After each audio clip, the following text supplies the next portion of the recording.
Okay, so I'm going to go ahead and get us started. I want to be respectful of our panelists' time and also acknowledging that it's a Wednesday morning.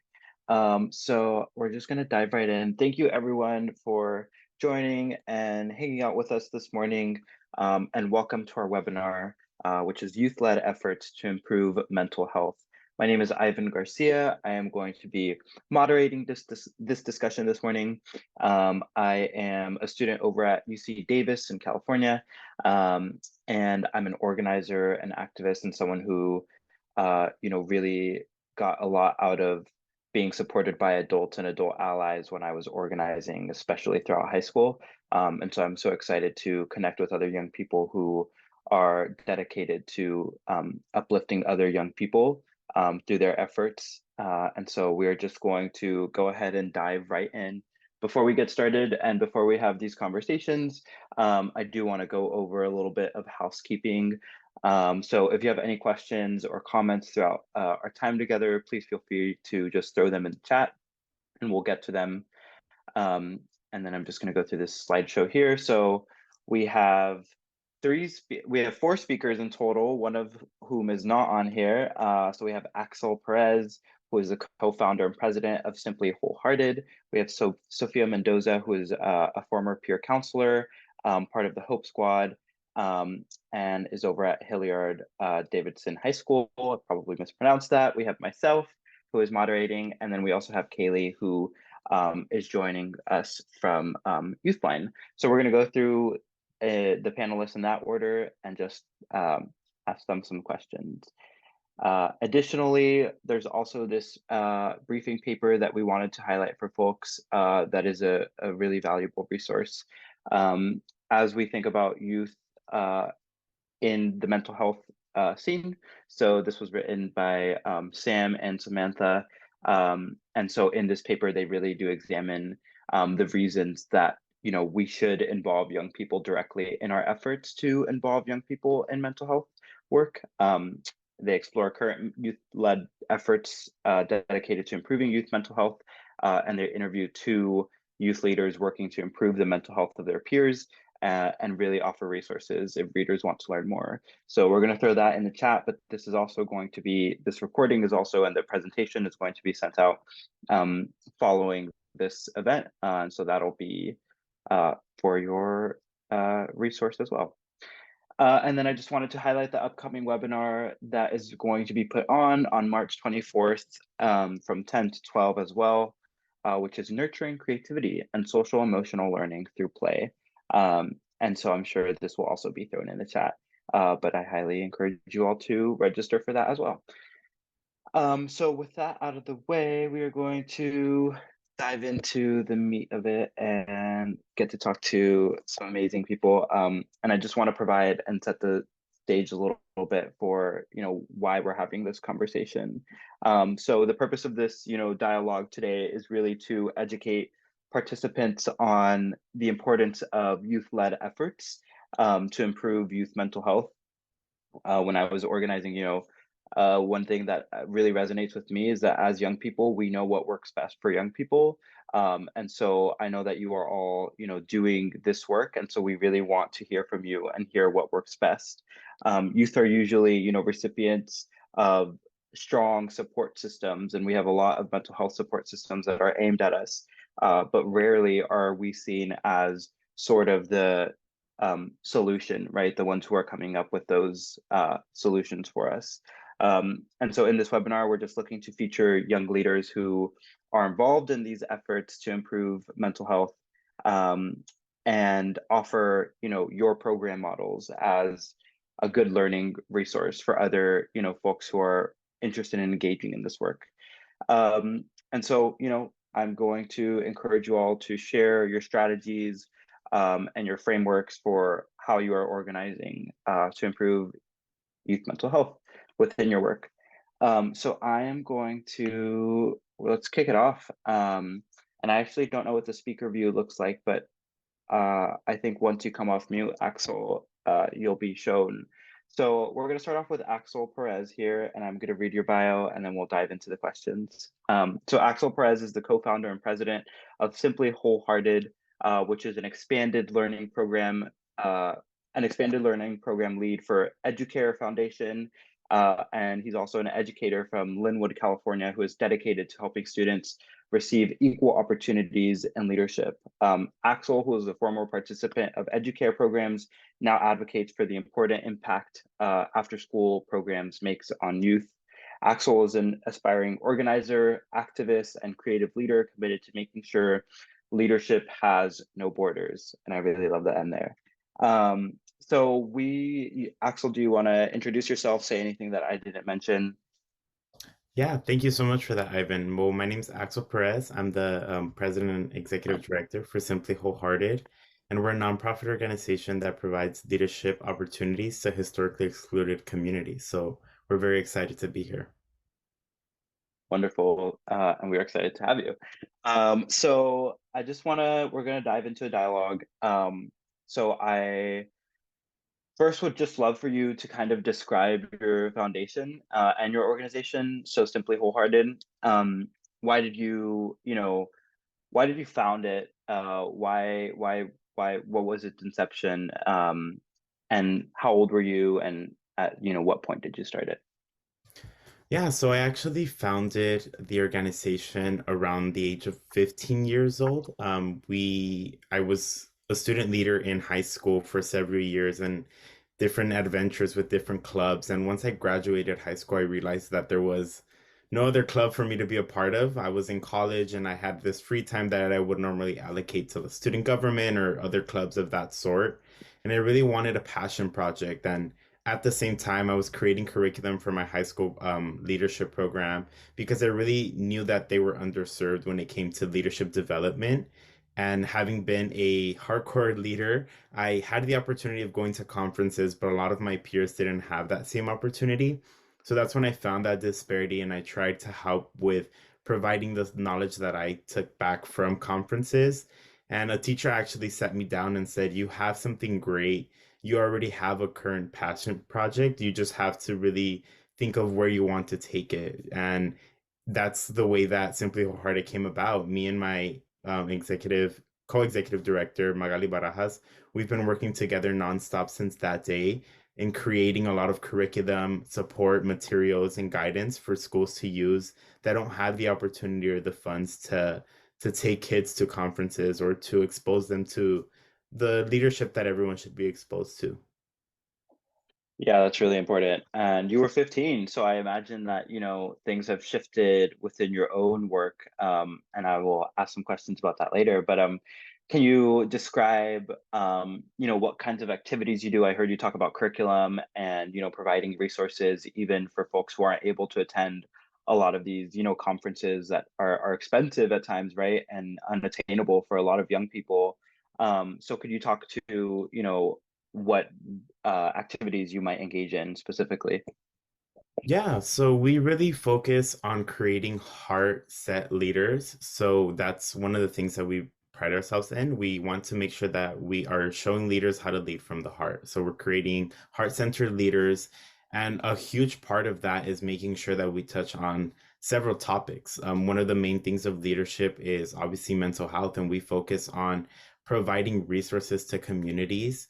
We do have curriculum that touches on leadership, team building. We touch on topics like, vulnerability, empathy, and teamwork, and how you use all of that inside of a classroom setting.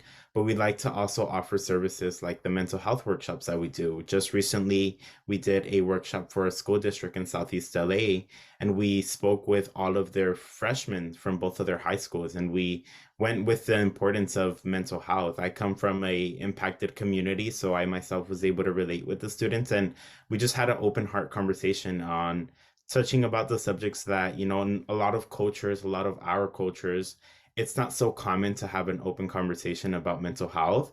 And it's a conversation that we like to have with students to lay all of our feelings on the table and say it's okay to feel this. There's so many students that are going through life feeling so many emotions and they just don't know how to express what they're feeling. They don't know how to deal with these feelings and they think that it's some kind of burden. A lot of the times some students may come forward and tell their parents that they feel a certain way and their parents is like, "Oh, you're fine, get over it. It's a phase," or "That's not true. Like, stop lying. You want pity." And these are a lot of things that we commonly hear from our students, and we've been able to work with educators and work with students themselves to create curriculum that helps with this mental health thing. And we go down to schools, have these workshops, and help direct students on how to focus on that self-love, how to focus on building that personal health. And then we also connect them to services. So we always like to get in contact with like district student services to make sure that the students are aware of the services that their organizations are providing to them for free and that have always been there, but maybe they just didn't know that they were there. Yeah, that's really important. And so, I'm curious just in hearing you speak, do you see that there's maybe a deeper connection, connecting with younger people? You're a junior in college, as am I. And so, we're still young. I think we can connect with, high schoolers and middle schoolers a little bit more than, maybe some older folks might be able to, right? Do you see that at all when you're going into these workshops? It sounds like, kids are being really vulnerable with you, and are open to sharing their experiences. I wonder if you could talk a little bit about that, or if you like see any difference being, a young person in this space, and leading those workshops per se. Yeah, definitely. I think it's really important. One of the common things that we hear with our partners whenever we partner and produce work is that a lot of the reasons why they pick our organization is because we're very youth led and that we have a lot of youth people on our team, our interns, and a lot of our volunteers are youth. And I think it's easier when youth talk to youth because, like you mentioned earlier, we understand each other. A lot of the times it's harder for older folks to understand what a young person's going through because times have changed and it's okay to acknowledge that. So as long as, we provide that face-to-face connection, it's what really helps. And it's not an easy connection because at the end of the day, we want to make sure that we're still producing a positive and a, good servicing program, but we also want to make sure that we're having that heart-to-heart conversation. So we have to make sure that, kids sometimes they see the young age and they want to like get too friendly with us, and we have to like have that conversation where it's like, yes, we Right. understand you, we feel you, but at the same time, like we're here to make sure that you walk away with something positive. And that's one of the biggest challenges that we have. But once kids have that trust, and it's all about building the trust with people, and once we have that trust and once we've gotten through activities with them and we've worked with them, that's when they feel that trust to open up. And they, once we reflect at the end of our programs, a lot of kids tell us like, I was very hesitant at first because you're young and a lot of your team is young, and I feel like if I'm going to get judged because you're not that older than my peers. But once they figured out who we are and they got to know us, they formed that trust, and that's what really helps them feel the need to participate in the activities. Yeah, I think that's really important. Thank you for that. Yeah, and I'm curious to know, in your eyes, have you, talking about COVID specifically, what mental health changes, if any, have you witnessed in young people as a result of the pandemic? And you can, talk about maybe during the pandemic, or you can talk about now, because I think a lot of those effects are, still lingering. Yeah, I think the pandemic was definitely an experience that a lot of us left away with so many things. One of the biggest things that we learned was that at the end of the day, a lot of things don't matter. I think a lot of us were able to value personal connections over the materialistic things. We were going day to day to all of a sudden being shut down for 2 weeks that turned into like almost 2 years. So one of the main things that I saw after the pandemic when working with these students is the insecurities that they have. A lot of kids had pivotal moments in their educational career and in their youth where they should have been interacting with people, and instead of that interacting they were at home behind a screen. So now that they're Right. out of COVID and they're on school campuses, they're having a hard time connecting with kids, with staff members. A lot of kids still wear their masks, and it's because they're insecure of what people are going to see under that mask. That's one of the biggest things. A lot of our students will tell us like, oh, I'm not comfortable to take my mask off, and a lot of the times they tell us that it's because they're scared that people are gonna see them different than what they've always seen on camera via Zoom or stuff like that. So there's definitely a lot of insecurities, a lot of that has been seen, and a lot of trust issues have also happened. Students don't know who they can count on because they haven't had the time to build those relationships with staff members. A lot of these kids, there are many years over Zoom, and getting thrown back into it. Like I had a student the other day, I was going having a conversation with him, and I was like, "Yeah, your freshman year," and he was like, "I wasn't here my freshman year. I was online." So for me, I was like, "Oh my goodness, you're a junior now." So it's very difficult to see how these kids are overcoming these obstacles, and how they just don't know what to do because their life has been an uphill and a downhill, and it's they got used to COVID, and now they're going back out into the field, and they're teenagers. They're going through so many experiences at the same time that it's very overwhelming for them. Yeah, and I mean, I'm sure, many of us can attest to that challenge and that difficulty of, transitioning into a virtual space, and then being expected to continue, our learning and education as normal. So thank you for that. That's really important. Um, and so, I've heard you talk about your organization being extremely youth led, in addition to, serving youth as a population, which I think is really important, and really inspiring, honestly. And so I'm wondering if you could talk specifically about, the ways that your organization is youth led. I mean, you're here, so it's very clear that you are youth led. But just thinking about, like I heard you said, you had interns. How are you fostering that, sort of like next generation to kind of fill those shoes and continue this, youth led model, if you will?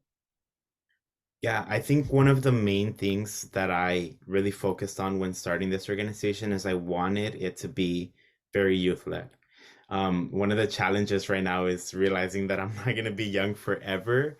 And we've just been able to work with, I still think it's very important to have conversations with adults. We have adult advisors a part of our team as well. We keep in touch with, we have a teacher adult advisor, we have a parent adult advisor. So we have advisors that help us when it comes to needing advice.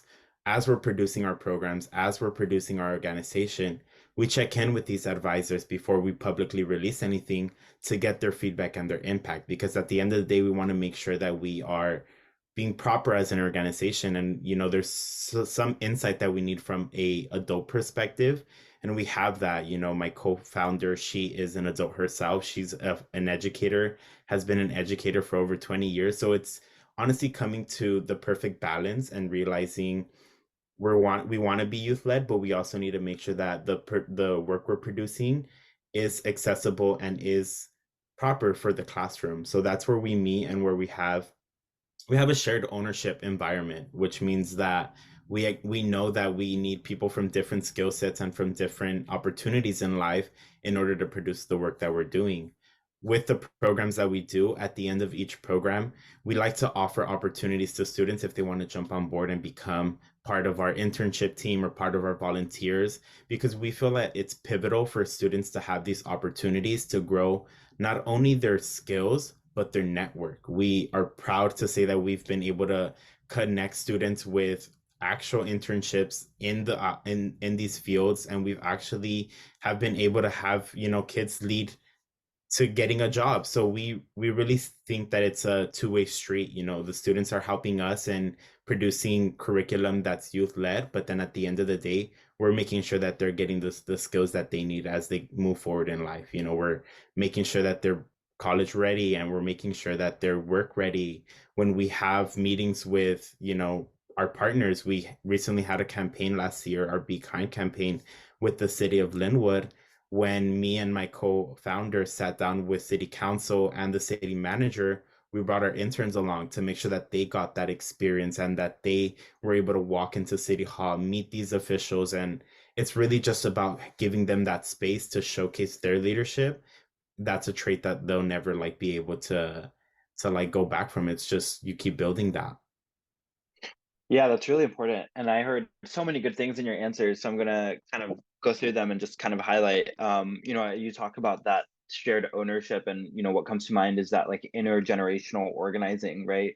Understanding that as young people, we have a good idea of what is, right for young people, but we also need to build those, multi-generational coalitions with our partners and folks who are older than us, and educators. And so I think that's really, it's such a crucial piece that, I just wanted to make sure that everyone kind of caught on to, and thank you for highlighting that. And then also just want to speak to, that kind of uh, as I learn more, it sounds like your organization is very holistic in the sense that it understands that mental health is a reflection of things like self-worthiness, and how you perceive yourself, and whether or not you're ready for the workforce or for college, right? Or whether or not your city and your school is investing in you. All of those things are linked to mental health, and how you're going to perceive yourself, and how you are going to chug along. And so I wanted to thank you for highlighting those.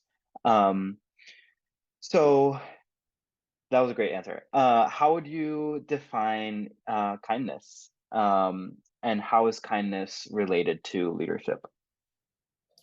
I think kindness is the act of, just being able to be empathetic towards others.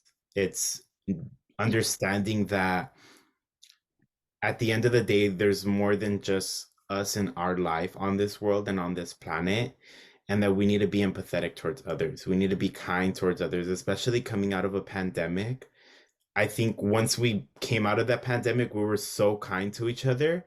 And then as we started getting into normal life, we kind of forgot of the kindness, and we forgot that, just 1, 2 years ago, we were stuck at home craving human connection because that's what we need as humans. So kindness is important. I personally believe that you can't lead without kindness.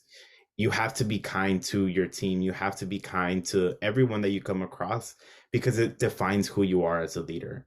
And it's not about what you believe in. It's not about how you want to lead. It's about the impression and the lasting impression you're going to have on the people that you come across. And if you're not being kind, you need to earn people's respect in order to build something great. And that's one of the things that I've learned so much with this organization is that having that mutual respect, having that empathy, being vulnerable with my colleagues has helped me and has helped us as a team get to where we are now. And there's a point in leadership where you realize that you're no longer producing the work, you're instead producing the team that's producing the work. So when you get to that point, you have to realize that kindness really matters, because if you're not Right. kind, how is your team going to feel?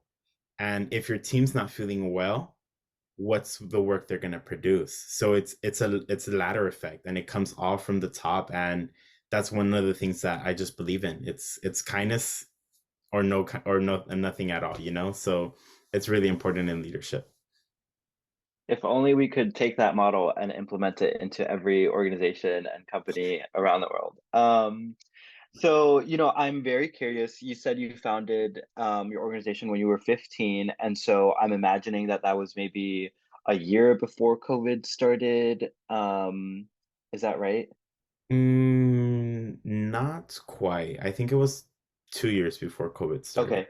Okay. Yeah. So what did COVID look like for you? Were you still holding, these workshops? And if so, how did they, shift? What accommodations did you make, if any, or did you, kind of pause? COVID was a very challenging time, as I can assume it was for all of us. I graduated in 2020, which was the year that we shut down. So I myself was a teenager experiencing many things during COVID. No graduation, no prom, no senior activity. So that was a very hard hit that we took. One of the things that I pride myself in doing is moving our organization online. We started partnering with Educare Foundation. We started partnering with student government at the school sites, and we started creating little movements. We started doing campaigns online where we would encourage students to send in a picture. We would have a spirit day, send in a picture of you wearing yellow to represent kindness. And then we would partner with like the educare staff at schools, and we would go on Instagram live, and we would have a program.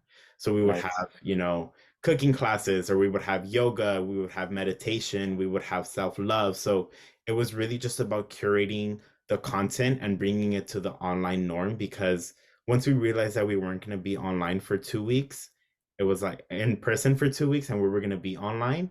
We were like, okay, we need to hit the ground running. Like, we need to still provide these resources because there's still a need, if not even more, for them now. So it was shifting from that in person to the digital world and just adapting. That's the biggest thing that we did.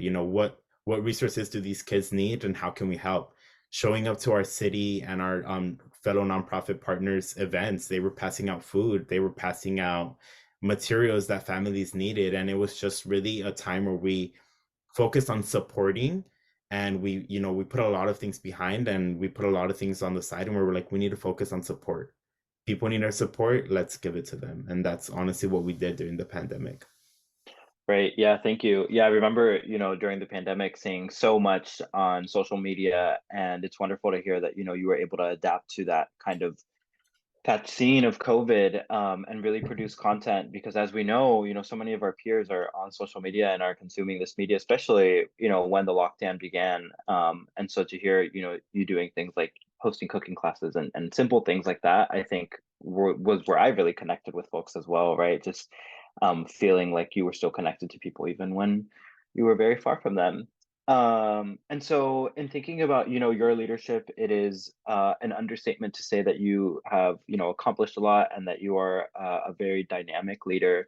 But I'm curious to know, how you got here, what training did you receive, and what kind of support did you and have you received, along the way, that has really built your your mission and driven you to, pursue this work, and then, anything else you might want to highlight. That's a great question. Thank you. I think it's honestly been a very, very difficult journey. Stepping into this space at such a young age was difficult because it was a balance of like, I want to be a teen and I want to have fun, and I'm a kid, I should enjoy life, and I'm going off to college and I want to focus on school. But then at the same time, my heart always led me back to this passion field. When speaking with my co-founder, she didn't think that we were going to start this until I graduated college, because I told her, I was like, yeah, like, she sat me down and I was like, yeah, we should start a nonprofit. I was like, that's a good idea. And she was like, okay, I'm gonna let it simmer or whatever. And then one day I was just like, let's do it. Like, let's just do it, like, now. And she was like, what? So it's honestly just been an influence of all the things that I've been surrounded by. I've been a part of after school programs since I was a freshman in high school. The Educare Foundation definitely provided a lot of resources and opportunities in influencing my leadership. They would take me to donor events, they would spotlight me on their newsletter. So they gave me a lot of leadership opportunities that felt nice. And that influenced a lot of like me wanting to pass that forward, and me wanting to provide an organization that's going to give that to other kids. So it's honestly just been influenced by everything, the support of my parents, of course, the support of my educators who were understanding of the movement we were trying to create. And little by little, everything started coming together. I've always attended all these trainings via school. I was a board member for the state of California, representing the student leaders. And that was a big opportunity that I had. It was with the California Association of Student Leaders, and I was a Southern Regional Director. And I really realized that being a minority on that board and seeing how a lot of my fellow peers didn't look like me, didn't come from the background that I came from. That's when it sparked in my head that I said, we need to get more kids into this seat. We need to Right. diversify these boards. We need to make a space at the table. And one of the main things that I've told kids is that if there's not a seat for you at the table, you bring a chair. It doesn't matter if it's a folding chair. You bring a chair and you sit down because you deserve to be in these spaces. And that's one of the things that a lot of kids are scared of. They're like, we're not welcome. You make yourself welcome. You make yourself welcome because your voice is powerful. And being on that board really opened my eyes, working with schools from the top to the bottom of California, even Canada, all these schools that we serviced, like it was eye-opening to see how little representation there was. And Right. that's one of the opportunities that really like changed my mindset and saying, I love leadership, but now I'm going to focus my leadership on bringing diversity to these boards. And that's honestly where it all stemmed from. Thank you. And so how, you've talked about this you quite a bit, but any other ways that, adults have been explicitly involved that you might want to share? I heard you talk about educators, your parents, and, partners who have kind of guided you along the way, but any other way that, as you're thinking about people who want to replicate these things or use your framework, is there anything that you want to say to adults that's like, if there was one thing that, could have supported me the best, this is what it would have been, right? Yeah, I think adults and educators play a huge role in children's lives. One of the things that I would say to educators out there and to adults that want to impact students in the way that I've been impacted is you just have to be open. You have to be open to students. I know our lives get busy and I know work gets busy and sometimes everything can be so chaotic, but the educators that have impacted me are educators that take the time to learn my story, take the time to listen, take the time to provide valuable feedback, and take the time to build that relationship.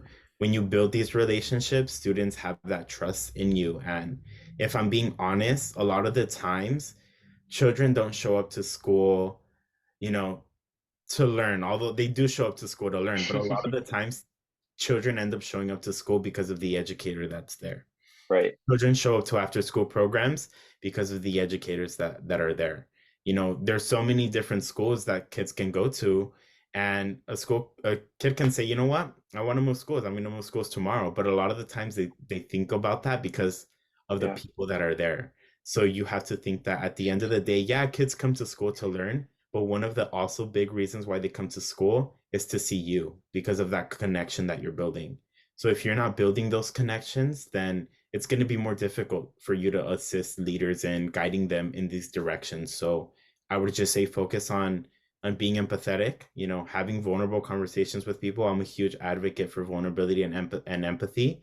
One of the amazing things that I've learned from leaders like Brene Brown and, just resources, learn about different ways and different programs that you can offer at your schools and at your sites and just get knowledge, read books like Brene Brown that'll teach you how to change your mindset as you lead in the classroom. And all of that'll just, help you become an even better educator than what you guys already are.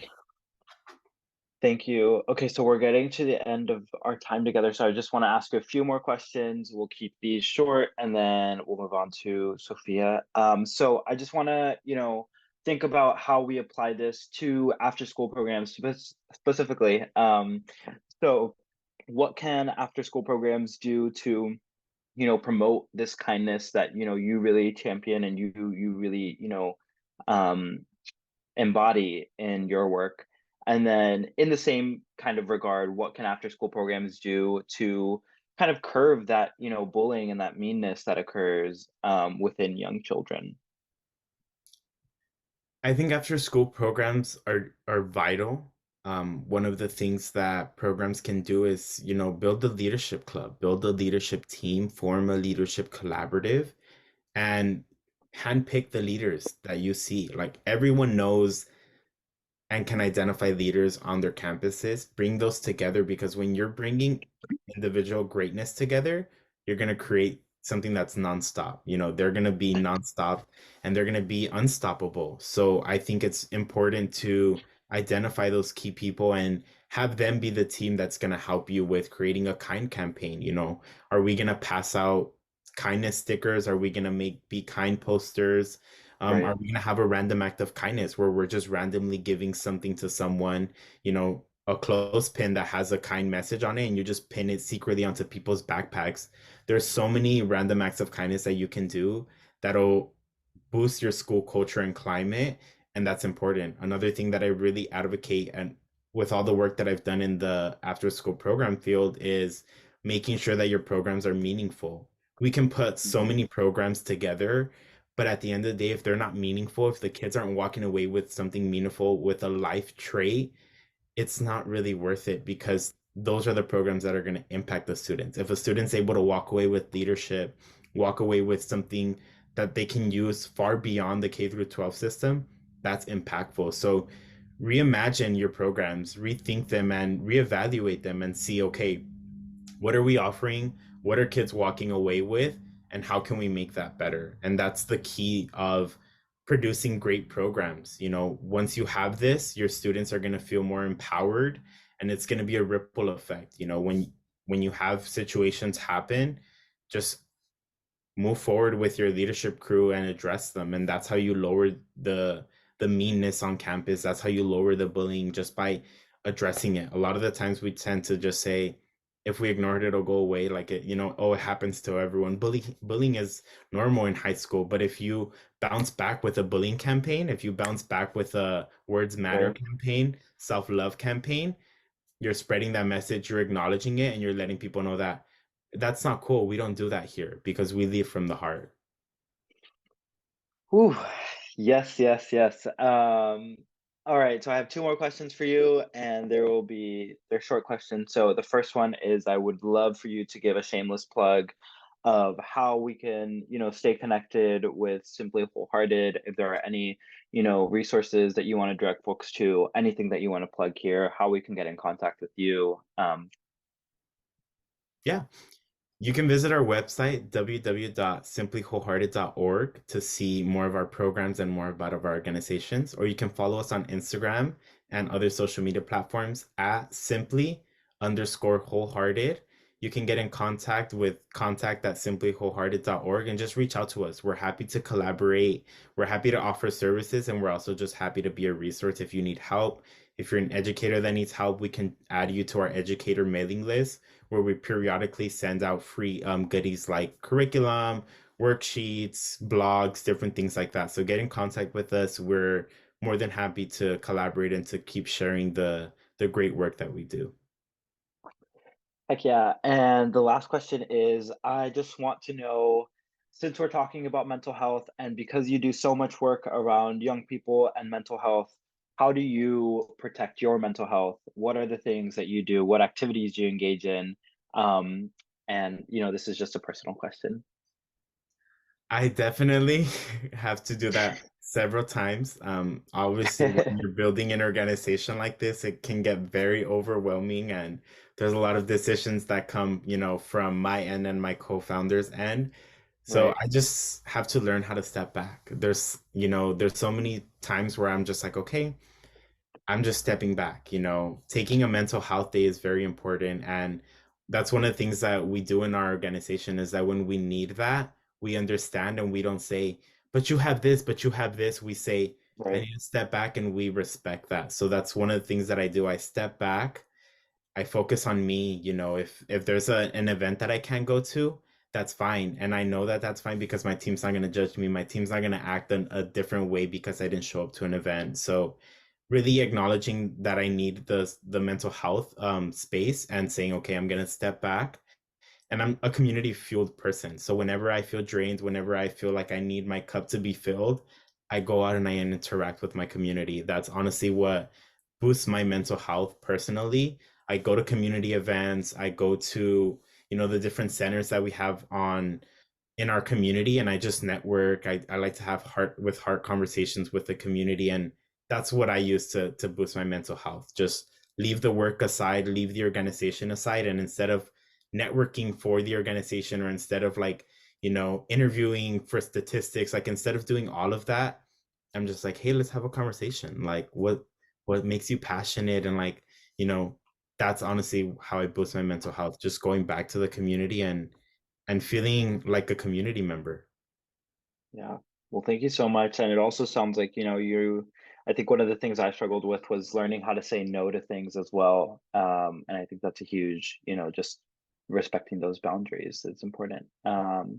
So I want to thank you, Axel, for joining us this morning and giving us all of your phenomenal insight. I will definitely stay connected and continue to, stay updated with what Simply Wholehearted is doing. And you are really an inspiration. So thank you so much for joining us. And thank you for being with us this morning. Thank you. Thank you so much for the opportunity. Appreciate it. Of course. All right, so we're gonna move along now, and we're gonna go to Sophia Mendoza. Thank you for waiting so patiently and for being such an attentive listener. So Sophia, I'm just gonna read your bio really quickly. Sophia is a freshman in first year engineering at Purdue University. She serves as the project manager for the Women in Engineering section of the Engineering Projects in Community Service Initiative at Purdue, as well as a multifaceted dancer for X Series and the Purdue Contemporary Dance Company. Along with her passion for STEM and dance, which undoubtedly I'm sure takes up a lot of your time, she is still engaging in an extensive history with advocating for mental health as a past member of Hope Squad, as well as in that role, peer-to-peer suicide, which is a peer-to-peer suicide prevention program. And so, Sophia, I would love to kind of delve into, all of the work you're doing. And so I don't know if you have anything else you want to add that I didn't mention in that bio. You can introduce yourself if you'd like.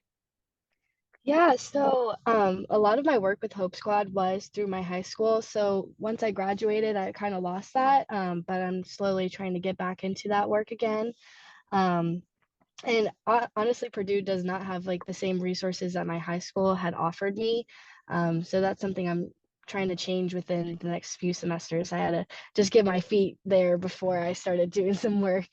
Um, but yeah, and then also throughout my high school, I actually served on the state advisory board for Hope Squad because we partnered with a mental health another organization in Ohio. So yeah, that's a Wonderful. little bit more about me. Yeah. Nice. Well, thank you. Yeah, I imagine that you have had a very busy semester. I mean, you're first year and you are in a very difficult major and you're also dancing, so you got all the time in the world. So can you just describe Hope Squad a little bit more, and then like how you got started, how old you were, all of that good stuff? So Hope Squad is actually an organization that started in Utah, and it is again a peer-to-peer suicide prevention program that focuses on breaking the stigma around mental health. And the way that they do this is they have in like a club within high schools, also in elementary schools and middle schools, where peers nominate their peers to step up as leaders and kind of just watch the school. They're the eyes of the school. If there are peers that they worry about, they bring them to their counselors there so then they are offered the support that they need. And Hope Squad really focuses on the referral process. These students aren't expected to be therapists. That's not their role. Their role is to have these conversations with students because these students are already doing it. Hope Squad was implemented because they know that students are talking to other peers about difficult things that they're going through. And it like I personally experienced this when I was in sixth grade. I didn't know anything about Hope Squad before, but one of my friends came up to me very concerned. They were going through some very difficult times. So I had to help them through that. But I didn't have the toolbox that Hope Squad provided me in order to go through and help them through the process. But I mean, even with that experience, I was able to just contact my parents, contact their parents so that they were able to receive the help that they were given. But if I had been in Hope Squad before, I would have known these signs early on. I would have been able to recognize these suicidal signs before. So that's what really Hope Squad focuses on is if a student sees these signs that they're able to do something early on so that suicides can be prevented. Yeah, thank you for that. And it sounds like, you've had I won't say a passion, but you've been engaged in this work since before you joined Hope Squad, and so I imagine that when you finally did decide to join, it kind of just felt like a good fit. And so I wonder if you could speak to why exactly you did decide to join. How did that opportunity come up for you, and why did you leap on it? So, Hope Squad was introduced to my high school when I was a freshman, and this was when they still had the peer-to-peer nominations, as I talked before. Okay. So, Hope Squad was very new. No one knew what it looked like, especially in the high school setting. And um, they just had like an election kind of system. It's almost like students would just vote who was trustworthy within their school system and who could they go to in times of need. And so I was very shocked when I was nominated, and I just didn't know that I had already had that impact with my peers and just speaking with them and all sorts of things. So that's yeah, I didn't think I was going to be a Hope Squatter at the time. And so mental health has always been a very big passion of mine, and just being able to have those conversations with my peers, I just felt like it was a good fit. And so I started in my freshman year and I went to my senior year. Yeah. Nice. And so, I imagine that you being in that role were dealing with at times, some pretty heavy topics, and some, heavy feelings and emotions. And so I don't doubt that you were capable of fulfilling that role, but do you think that that takes any toll on you as a young person, dealing with that? And do you think that youth, for the most part, are able to kind of fill that role and step into the capacity and the responsibility of serving as a peer-to-peer kind of counselor and being that kind of guide and touch point for students? Yeah, so a lot of the more difficult conversations I had with my peers, they were going through things I had never experienced personally. Right. So I had to sympathize with their situation and just let them know that they have an ear to talk to. I think Hope Squad really focuses on just being there to listen, because a lot of times that these students don't have anyone to go to.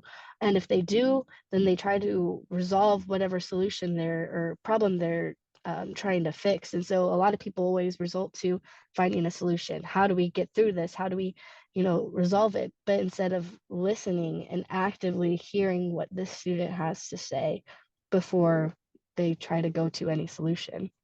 And so um, at times, it may have taken more of a negative toll on me just because I was always being there to support other students. And, Yeah. it's again what Axel was saying, you can't help other people if your cup isn't full. And so you have to fill it. And so again, with Hope Squad, they actually do focus on a lot of self-care practices so that your cup is being full before you can help other people. And so again, with me, like dance was one of my biggest things that I had. And so that was definitely an outlet that I resourced to use to continue just having these difficult conversations with my peers, but also making sure that I was okay mentally as well.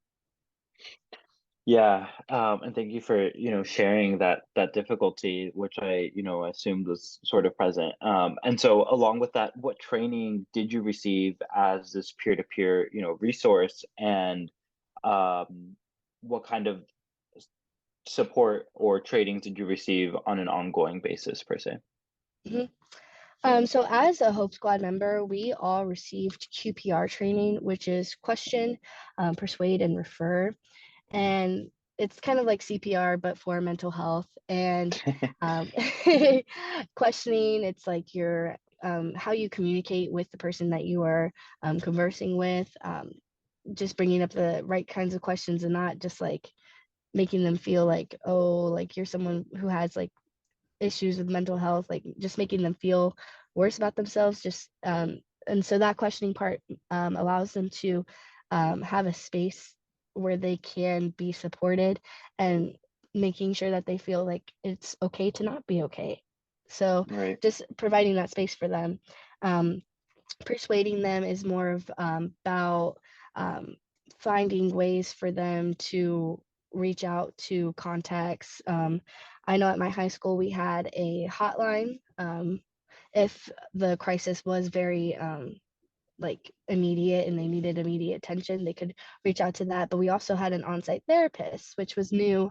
Um, it resulted because of Hope Squad and because of the work that we were doing. And so you could connect them with that. So that's again going into the referral process of our training. And then for the ongoing processes, every year we went over our QPR training to make sure that everyone on the team knew or was familiar with it, as we were having seniors leave and then new freshmen join us again.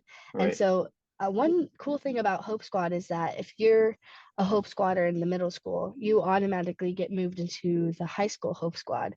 So a lot of these students already know how the program works and how they can work and serve their peers. So that was one really cool thing, because I ended up knowing a lot of people who are able to communicate already, and were already doing the things that we were doing at the high school level.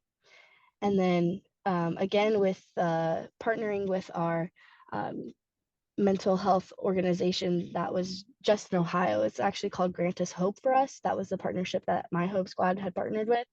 And they actually offered us services as well. So I received like trainings on sexual assaults and how to help victims of sexual assault, and then also warning signs of suicide in social media, which is something that we also need to start looking at as our world has become more technology based. So Yeah, those are really important trainings. Yeah, that sounds really valuable. And it sounds like, the organization really invested time and resources towards your training and making sure that, you had that support, which I think is really important as we are developing young leaders who, are equipped to carry out their responsibilities and really engage in this work. And so I'm curious to know, it sounds like the organization is driven by, adults. And so how are adults involved exactly? And then what is their training for this, if any? What did that um, work, working alongside adults look like for you? And was it, how beneficial was that, working alongside folks who you were learning from? mhm. So our adult team consisted of two administrators, or like admin, and the rest also were just teachers. And so a lot of them just wanted to support our students. We all, when we were starting this, we didn't know what Hope Squad would look like. And so we just started to just get into the basics. Well, how can we elevate the culture in our high school? How do we begin breaking the stigma around mental health? And so a lot of them had helped us with obtaining like principal approval to approve our Hope Week that we would have, which was like a series of events throughout a school week where we would ask students to engage in dress up days, or come to our educational events where we would speak about mental health and begin like teaching them kind of the training that we had received. And so a lot of that was just them giving us kind of the backbone for the work that we were going to do.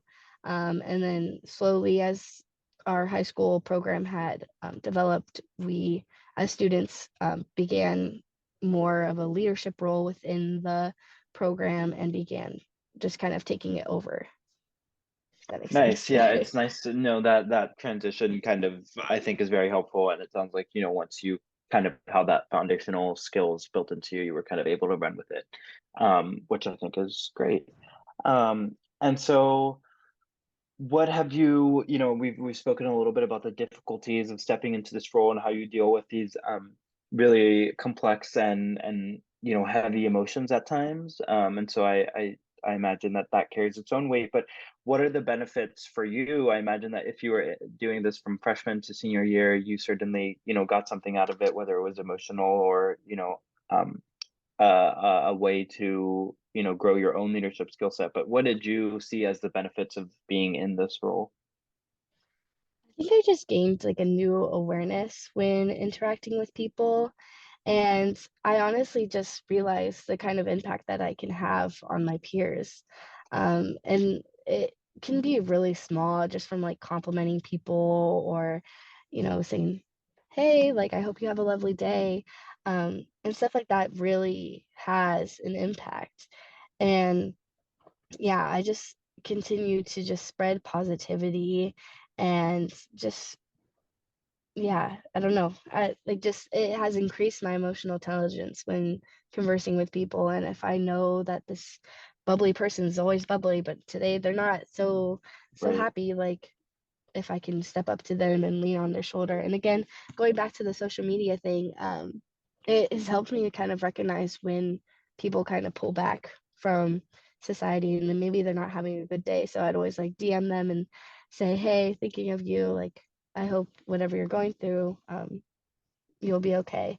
So yeah, I think it's just helped me just build this awareness around people and just by spreading positivity. Yeah, and I really want to kind of, I would love to hear your thoughts on this, but I think, social emotional t intelligence is one of the things that we don't talk about enough in our society, maybe. Like, I think it's a very specific group of people who talk about it. And so, as I'm sure we all know here, like social emotional intelligence plays into everything we do, right? Like in the academic world, we need to ensure that our teachers are equipped with being able to read emotions and being able to decipher those and really guide students through that pathway. And so I'm curious to know, as you were in that role for 4 years, if there are any ways that, folks can kind of engage or, resources that are out there for folks to kind of deepen their social emotional intelligence, outside of Hope Squad, or any tips that you might have that you've found to be helpful. Honestly, I would really recommend QPR training for everyone. I know this is more of like a suicide-based type of training, but honestly, I think those things just need to be talked about as well. And this training is actually universal. It's not Hope Squad specific, even though Hope Okay. Squad built it into their curriculum. I actually was at Purdue and I saw a bunch of peer mentors taking the same training. So they take it um, for them to know what to recognize. And I think they were also, oh, like, oh, what's the word? Where they live with the students. Oh my gosh, I don't know what, Oh, like dorms. like the RAs. Yes, an RA. So yeah, all the RAs are taking the same training. So I was like really curious, like who does the school recommend to take this training as well? And I was like, oh, it's the RAs. So that was really cool to find out. And so I would really recommend that. And I know there's a bunch of like books around social emotional um, like education and learning as well. So yeah. But I mean, outside, I don't really think I have any other resources except for recommending QPR. Nice. Thank you. Yeah, I'm gonna have to look into that myself.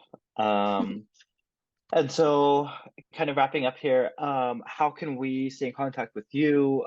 Is there anything we should, stay updated with? Uh, yeah. Personally, there's no contact with for me as I have not begun my own thing. I know Axel has, so maybe I need to follow in his footsteps. But Hope Squad itself is a big organization and they're based in Utah, but they're also expanding across the nation and they want to begin starting their Hope Squads in every state. So I think that's a program to watch out for and possibly join as well.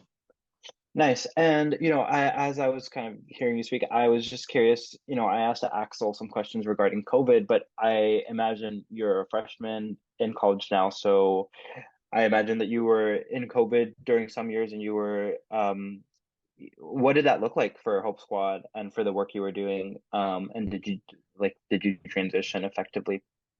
Mhm. So for Hope Squad, um, COVID year was my sophomore year in high school. So Okay. at the, I guess, spring semester of my sophomore year, everything had shut down. And Hope Squad had, I would say, a difficult time transitioning because we are working in the school and we need that kind of Yep. environment to build the connection with our students. So we hosted a few like virtual Hope Weeks and Spirit Weeks, but I would say that those weren't as successful as we were when we were in school with the students. Um, and so we tried. We gave our effort in, but it's still we had the most impact when we were back in person working with the students, and especially after COVID, like our program was something that the students needed, and the activities that we had planned out for them, it was just another thing to kind of uplift their spirits, because COVID impacted students in a variety of ways, and it could have possibly like changed what their life could look like for the rest of like their life. So like yeah, we just continue to be a very positive and creating that positive culture within our school. Yeah, yeah, and I envision it was, pretty hard, especially just because you said a lot of it relied on, those face-to-face interactions and seeing when someone, might be slightly off. And so, yeah, thank you for persevering through that as well. And so finishing with the question I asked Axel, what are you doing? You're a freshman, you are busy, you are doing some great work. What are you doing to, keep your mind in a good place and really support your own mental health? I have been learning to say no. And that's one of my biggest things. I was definitely like all throughout high school, I would just take the opportunities, all of the opportunities I would uh, be offered, but quickly realized that that's not the reality that I could keep living.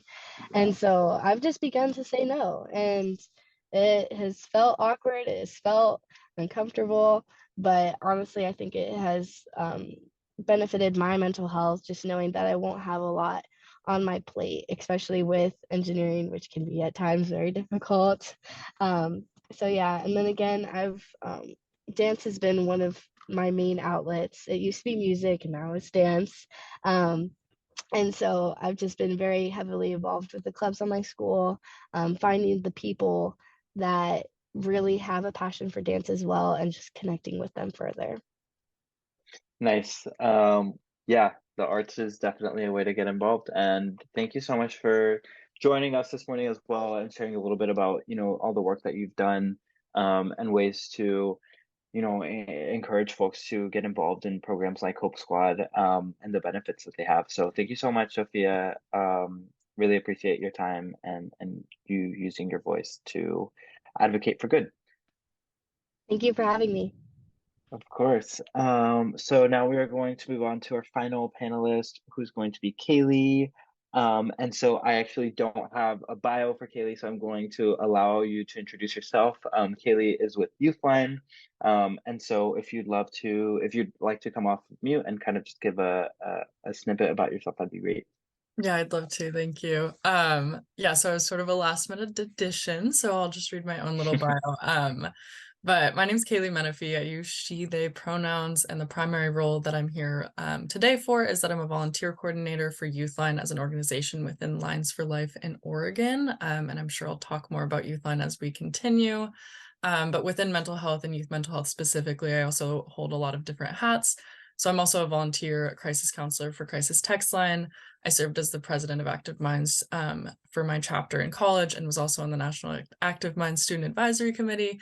And I'm a co-founder of Maddie Matters, which is an initiative to bring suicide education and mental health awareness to high schools and middle schools in my hometown of Fort Collins, Colorado. So lots of hats, but I'm happy to be here today. Well, thank you for joining us. I'm excited to talk to you.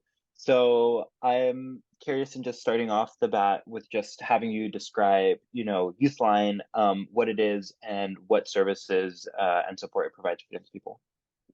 Yeah, so YouthLine is a peer-to-peer support and education program. So similar to Hope Squad, but looks a little bit different. So we have three main components to sort of make our program the perfect intersection of mentorship and peer support. So we do this through our peer crisis and support services, classroom education and community outreach, as well as volunteer mentorship and development. So the way that sort of works is the main thing when people think about YouthLine is our peer crisis and support services, which is our help and crisis line. And this is a peer-to-peer line. So we have volunteers that are aged 15 to 24 that come into the office. Each of them come in at least once a week, and it's at least 3.5 hours a week. They commit to 1 year of volunteering, and they come in and they take crisis contacts, support contacts from across the nation that come in. It's very similar to what you would imagine the National Suicide Prevention Lifeline looks like, or it's also known as 988 now. And our volunteers are just amazing. They choose to take a time out of their day to do this.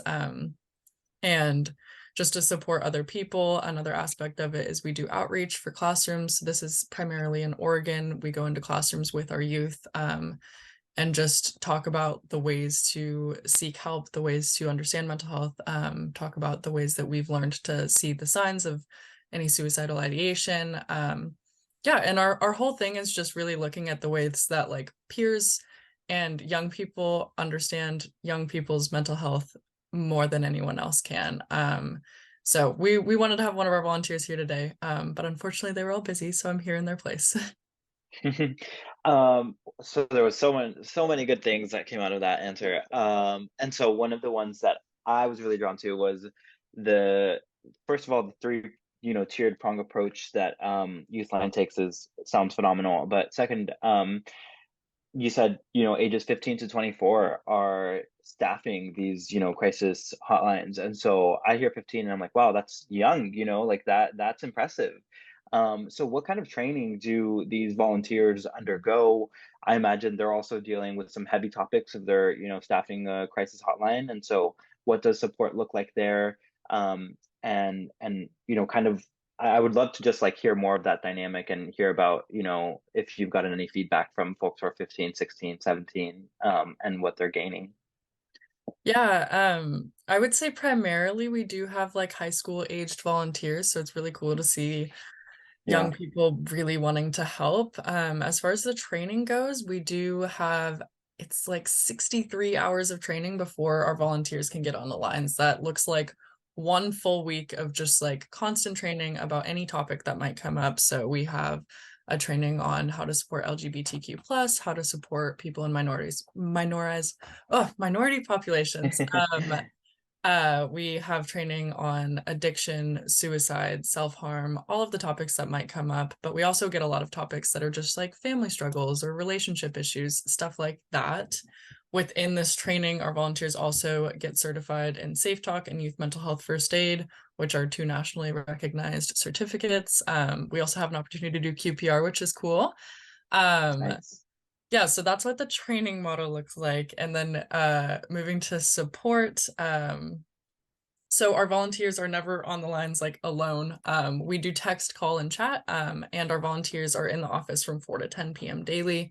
All the texts and chats will get answered from 4 to 10 p.m. by a youth volunteer. Calls can come in 24/7 and they'll just get moved to our adult line. So sometimes an adult will answer those calls outside of 4 to 10 p.m. But the way that sort of looks is we have master's level supervisors as well as bachelor's level team leads that are on the lines. There's always at least two of them. Most of the times there's 3 or 4. And we call them contacts that come in. Every contact that comes in over text, chat, call is being consistently monitored by these folks who have a ton of training and experience in this field. So our volunteers are never alone. If they ever have a question, like, what do I say next? There are always people there to support them. Yeah, and then I think you also mentioned like this is heavy work. And we definitely acknowledge this is super, super heavy work. So we have lots of pillars for support for our volunteers as well. And this kind of comes into our volunteer development and mentorship area. So my primary role in volunteer coordination is a lot of scheduling and like making sure that our volunteers are on shifts that work for them, but also it's emotional support for our volunteers. So if they're ever struggling with anything, whether that's related to a contact or a call that they get, or whether it's in their personal life, they can come to me or my coworker who works in the same role. They can go to their supervisors for support. And then we also have a volunteer specific 24/7 emergency phone call line. Nice. You have a very comprehensive framework there, and it sounds like folks are supported very much along the way. And it's very impressive to hear that people are undergoing a full week of training, and you as an organization are really investing in young people as as leaders in this work. And so I'm curious. There are a lot of people who say that young people aren't fully equipped to take on the needs of mental health challenges for our own generation. And so I'm curious to know, your thoughts on that. And working with folks who are young and are, pulling their weight when it comes to this challenge of mental health. What do you respond with to that, naive thought, if I may say so? I agree. Yeah. No, it is absolutely incredible. We have over 130 volunteers, and I learned something new from every single one of them. And I also fall into the youth category. I'm 22. I just graduated college, so Yeah. I'm still like in their same age range as well. But I mean, as I was saying earlier, one of the things that we say is like young people get young people. There are so Yeah. many aspects of being young that I think, especially with social media, that like older generations just aren't going to get on the same level or understand on the same level. So they can support, they can be, and we do like really appreciate adult supports. That's one of the biggest things that we try to find on YouthLine is making sure someone has adult supports.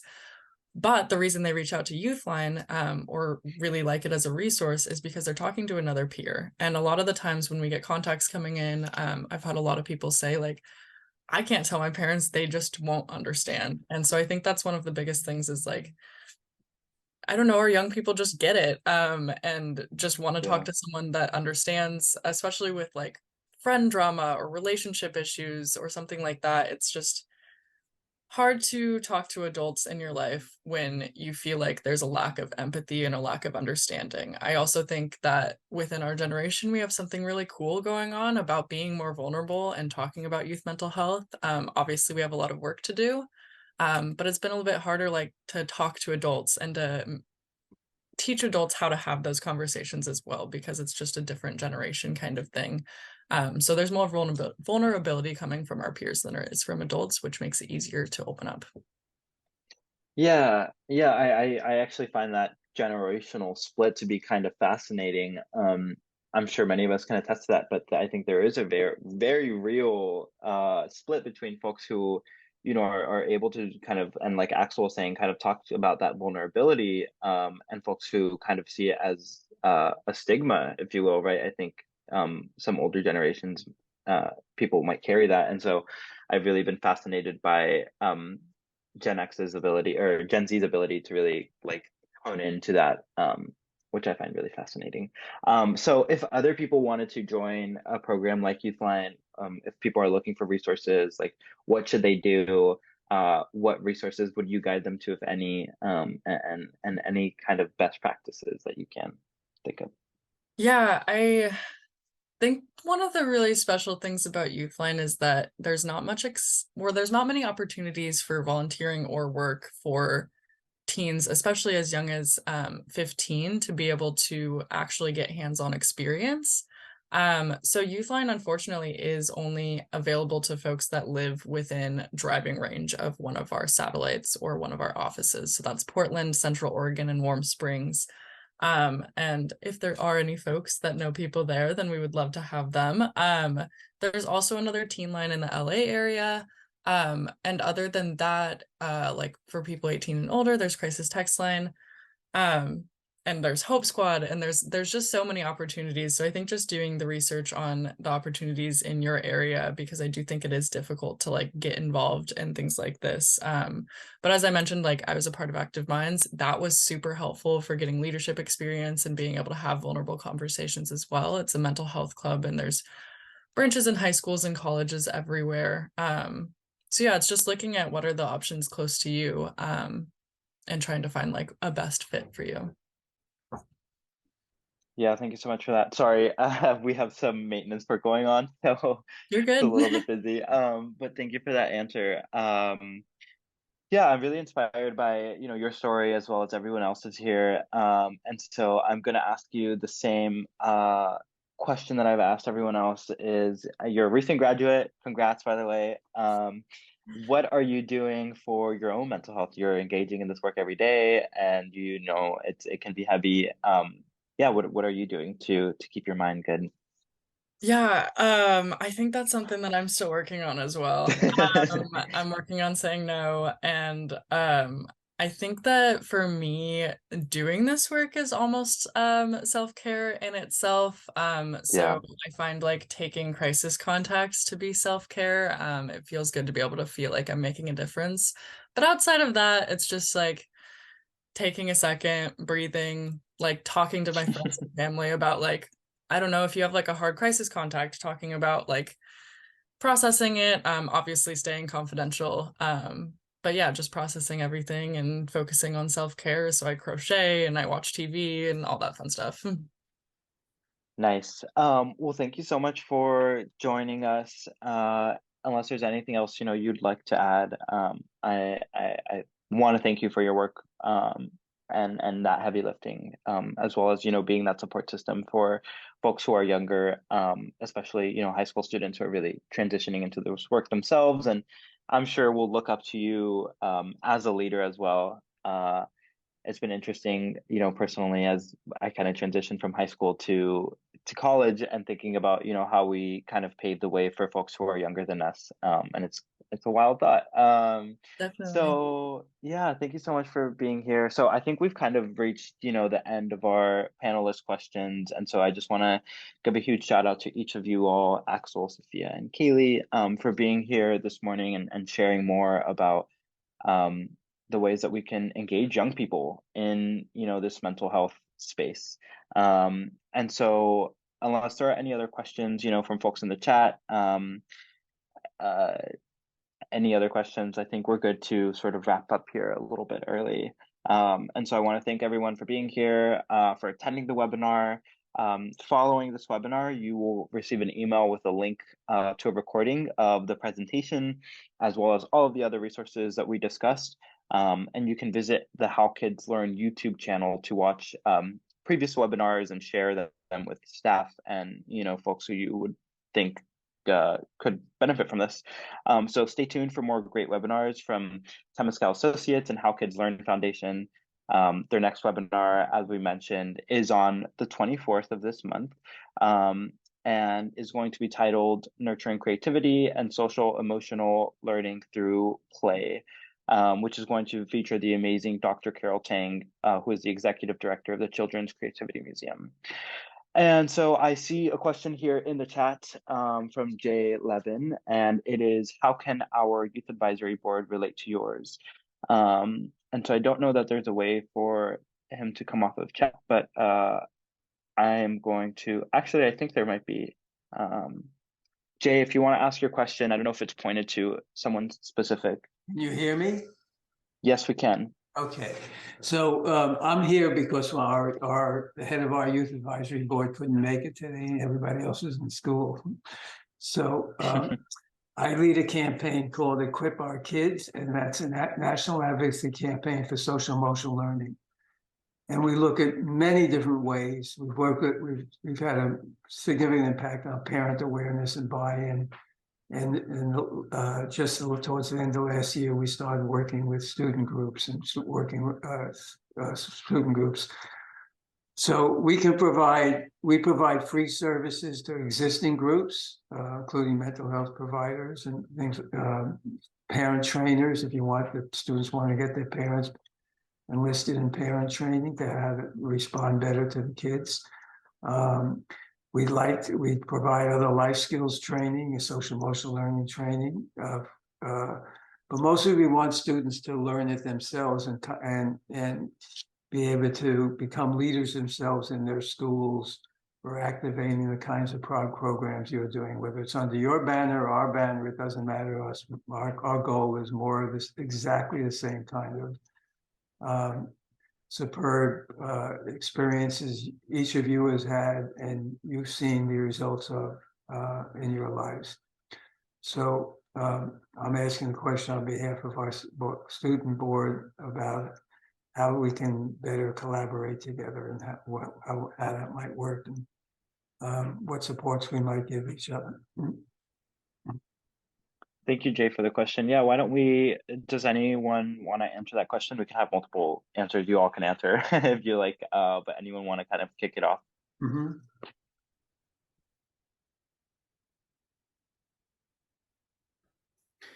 Just to clarify, Jay, are you asking how you can do that within your organization or with outside organization that's partners? Not specifically. It's, one of the things we've learned is, we need to adjust to everybody's reality and see where we can fit in.